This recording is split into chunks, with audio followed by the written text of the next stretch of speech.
আমার ঝরঝরে জর্দা সেমাইটা হয়ে গেছে। মাশাল্লাহ, কালার অনেক সুন্দর দেখা যাচ্ছে, লাল লাল। দেখেন, একদম ঝরঝরে ঝরঝরে হয়েছে, খেতে অসাধারণ। আমি এখন জর্দা সেমাই রান্না করব। তার জন্য একটা বাংলা সেমাই প্যাকেট নিয়ে নিলাম। এটা এখন ভেঙে নিব। তার জন্য বাদাম, কিশমিশ আর ঘি কিনে নিয়ে আসলাম, সাথে চিনি। ফুল রেসিপি দেখানো হবে এখন। সেমাইয়ের প্যাকেটটা ভেঙে বাটিতে নিয়ে নিলাম। চুলার উপরে পাতিল বসিয়ে দিলাম। এখন ঘিটা দিয়ে দিব।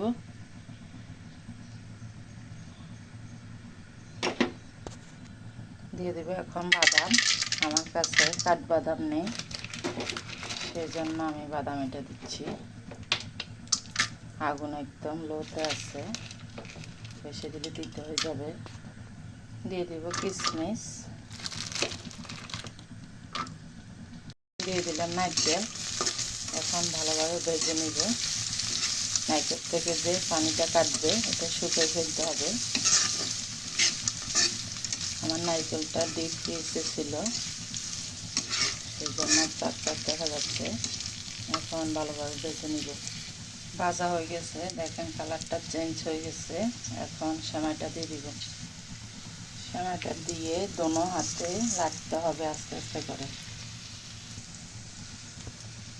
এক হাতে ভিডিও করতেছি, এক হাতে রাঁধতেছি, সেই জন্য দেখাতে পারবো না। আস্তে আস্তে করে ভেজে নিচ্ছি। কালারটা চেঞ্জ হয়ে যাবে এখন, একটু করে দেখানো হবে। সেমাইটা ভাজা হয়ে গেছে, এখন চিনিটা দিয়ে দিব।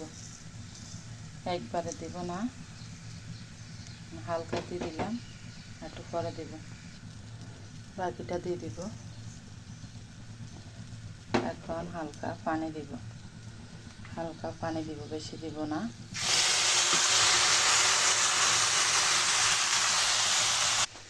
আমার ঝরঝরে জর্দা সেমাই হয়ে গেল। আর একটু সময় লাগবে।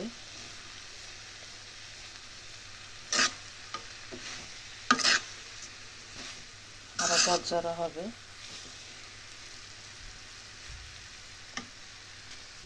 আরও 5 মিনিটের জন্য সিদ্ধের জন্য রেখে দিলাম।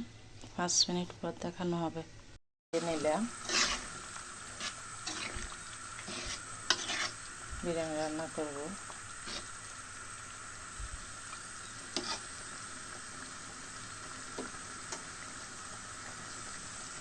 চিনি গুঁড়া চাউলটা ধুয়ে নিলাম, এখন দিয়ে দেব। বিসমিল্লাহ।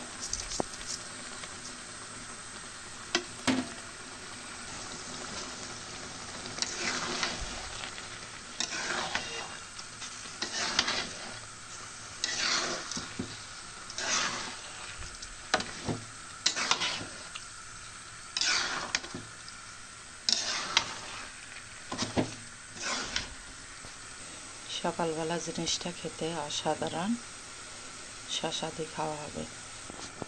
দিয়ে দিলাম গরম পানি।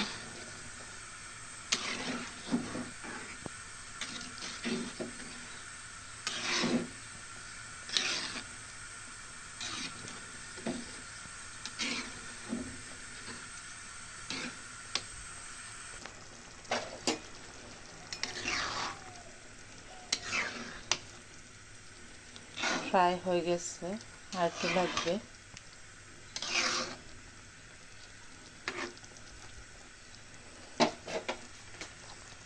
এখানে আমি এখন ঘি দিব 1 চামচ।